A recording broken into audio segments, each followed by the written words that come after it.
Hello बच्चों, चलिए हमारा प्रश्न देखते हैं। प्रश्न है डी ग्लूकोज के पेंटा एसीटेट में आप एल्डिहाइड समूह की अनुपस्थिति को कैसे समझाएंगे। तो चलिए बच्चों मुख्य अवधारणा की बात करें। मुख्य अवधारणा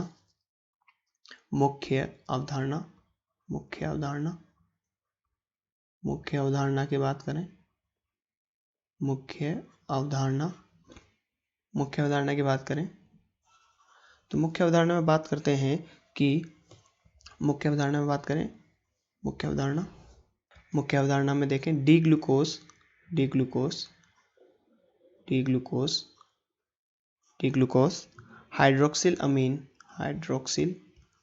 हाइड्रोक्सिल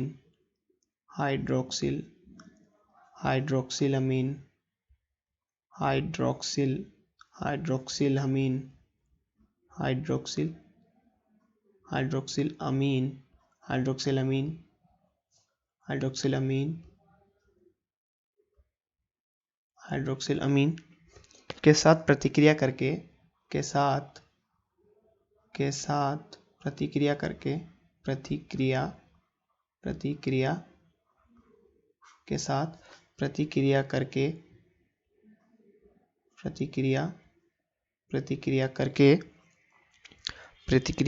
करके ऑक्सीम बनाता है। ऑक्सीम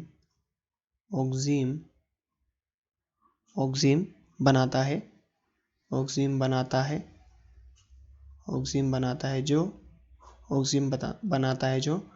डी ग्लूकोज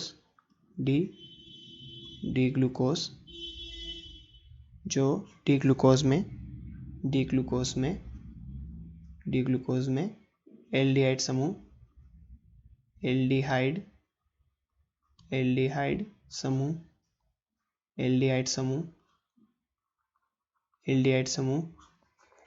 समूह की उपस्थिति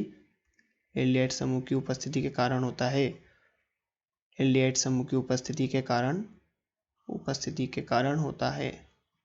उपस्थिति के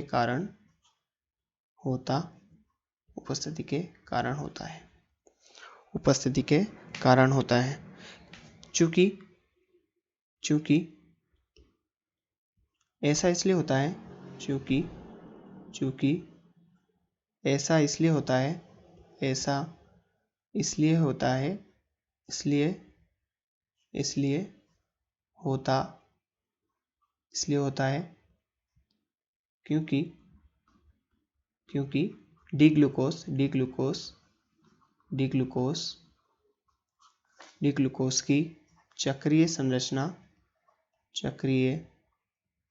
डी ग्लूकोज की चक्रीय संरचना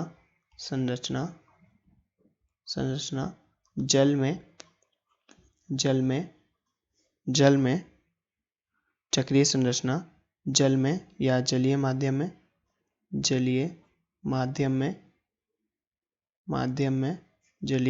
में एक खुली श्रृंखला संरचना में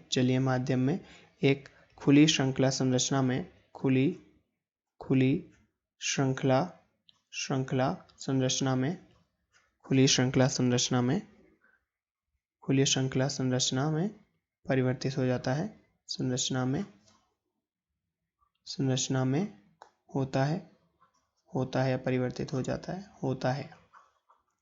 तो बच्चों खुली श्रृंखला संरचना अगर ग्लूकोज की खुली श्रृंखला संरचना होती है तो उसमें CHO समूह की उपस्थिति होती है, जिससे NH2OH यानी हाइड्रोक्सिल अमीन उससे अभिक्रिया करके ऑक्साइम का निर्माण करता है। चलो बच्चों इसे अभिक्रिया के माध्यम से देखते हैं। ये CHOH, ये 4 CHOH और यहाँ पर CH2OH। इसकी अभिक्रिया NH2OH से कराएंगे। ये क्या है? हाइड्रोक्सिल अमीन। ये ग्लूकोज डी ग्लूकोज। जब इसकी हाइड्रोक्सिल अमीन के साथ अभिक्रिया कराते हैं तो ये ऑक्साइम का निर्माण करता है। यहाँ पर ये ऑक्साइम का निर्माण करता है। पुनः यहाँ पर CHOH, ऐसे कितने हैं? 4 और यहाँ अंत में CH2OH। ये क्या है? यह ग्लूकोज ऑक्साइम या ऑक्सीम। ये ग्लूकोज ऑक्सीम है। ये क्या डी ग्लूकोस है और यहाँ पर ग्लूकोस ऑक्साइम, ग्लूकोस ऑक्साइम। लेकिन लेकिन लेकिन डी ग्लूकोस का पेंटा एसीटेट हाइड्रोक्सिल अमीन के साथ प्रतिक्रिया नहीं करता है। ऐसा इसलिए होता है क्योंकि पेंटा एसीटेट एक खुली श्रृंखला संरचना नहीं होता, यह एक वलय संरचना होता है। वलय संरचना होने के कारण इसके अंदर एल्डिहाइड समूह की अनुपस्थिति होती है। तो हम क्या कहते हैं, लेकिन लेकिन लेकिन डी ग्लूकोस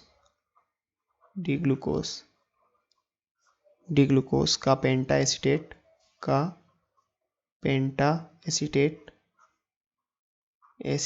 डी ग्लूकोस का पेंटा एसीटेट हाइड्रोक्सिल पेंटा एसीटेट हाइड्रोक्सिल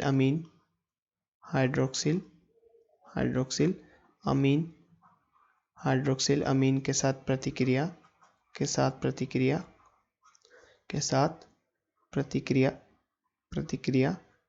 नहीं करता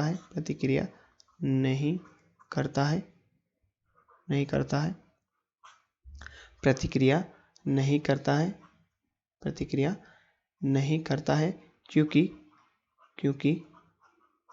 ग्लूकोस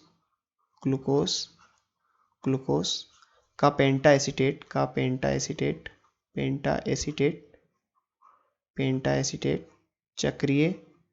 चक्रीय वलय संरचना है,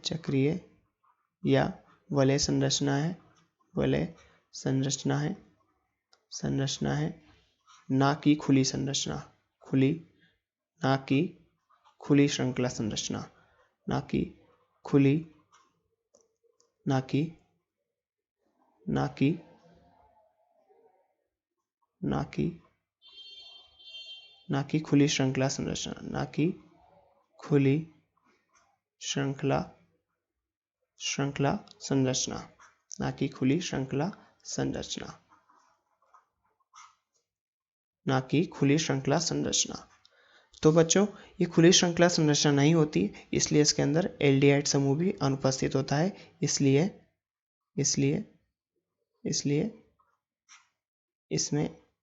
इसमें CHO समूह अनुपस्थित होता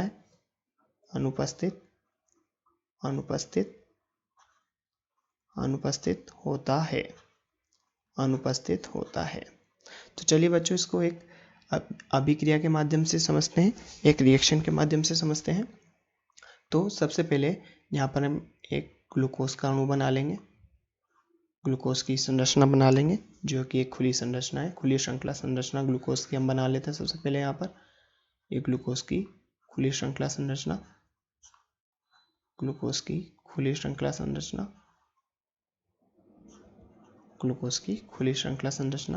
या अंत में CH2OH।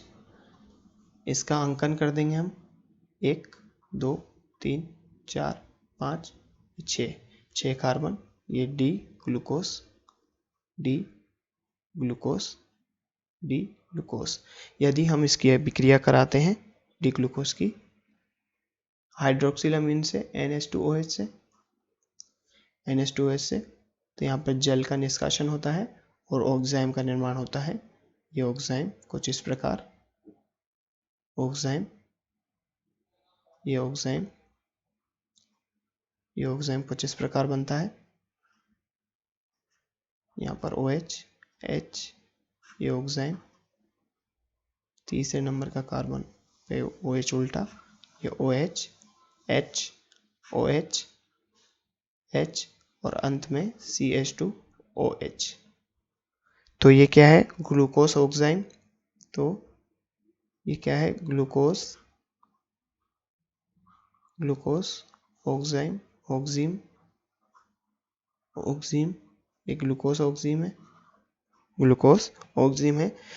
और ये जो डी ग्लूकोस है, ये इसकी चक्रीय संरचना और खुली संरचना में जलीय माध्यम में परिवर्तित होता रहता है।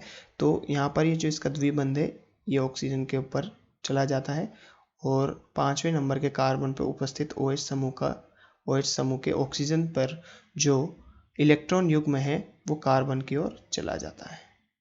और ये ऐसा करने के बाद यहाँ पर एक बंध का निर्माण करते हैं जो 5वें नंबर के कार्बन के O से प्रथम नंबर के कार्बन के बीच बनता है, कुछ इस प्रकार CHOH। यहाँ पर ये ऑक्सीजन जुड़ा रहेगा। ये ऐसी हमारी संरचना रहेगी ग्लूकोज की। ये ग्लूकोज की संरचना, चक्रीय संरचना OH H, और यहाँ पर 5वें नंबर के कार्बन पर OH, और ये ऑक्सीजन ऊपर चला गया है। यहाँ पर ये वलय का निर्माण कर लेगा और अंत में CH2OH। तो ये प्रथम, द्वितीय, तृतीय, चतुर्थ, पांचवा और छठा। तो ये ग्लूकोज की चक्रीय संरचना होगी। जब हम इसका एसिटिलीकरण कराएंगे या एसिटिलीकरण कराएंगे,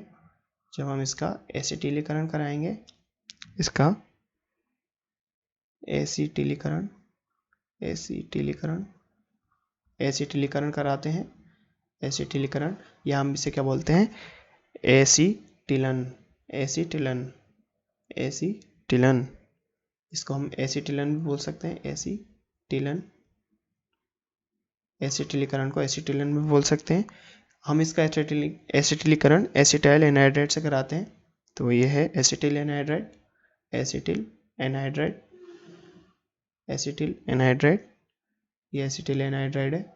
एसिटिल एनहाइड्राइड के हम 5 अणु लेते हैं, इसकी अभिक्रिया चक्रीय ग्लूकोज से कराते हैं।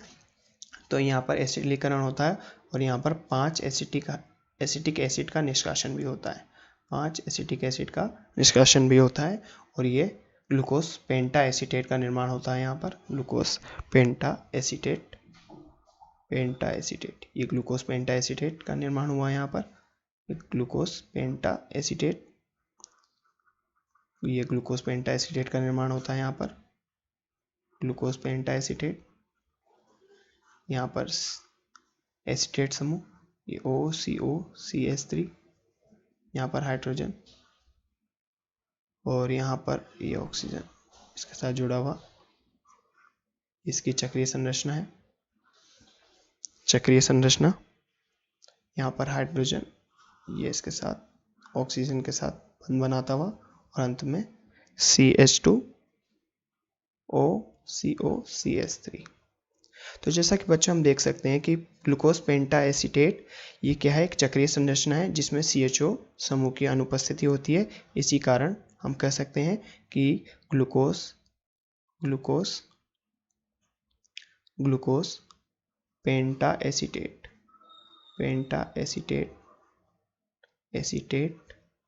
ग्लूकोज पेंटा एसीटेट में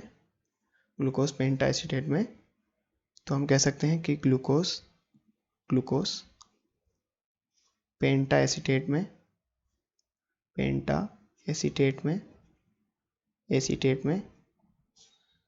CHO समूह अनुपस्थित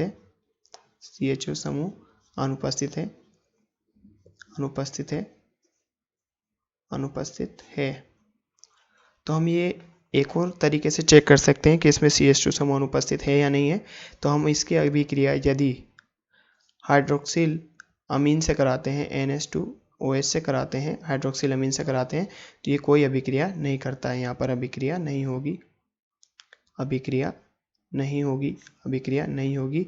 तो इससे भी हम सिद्ध कर सकते हैं कि ग्लूकोज पेंटा एसीटेट में CHO समूह अनुपस्थित होता है। आशा करते हैं आपको प्रश्न समझ में आया होगा। धन्यवाद।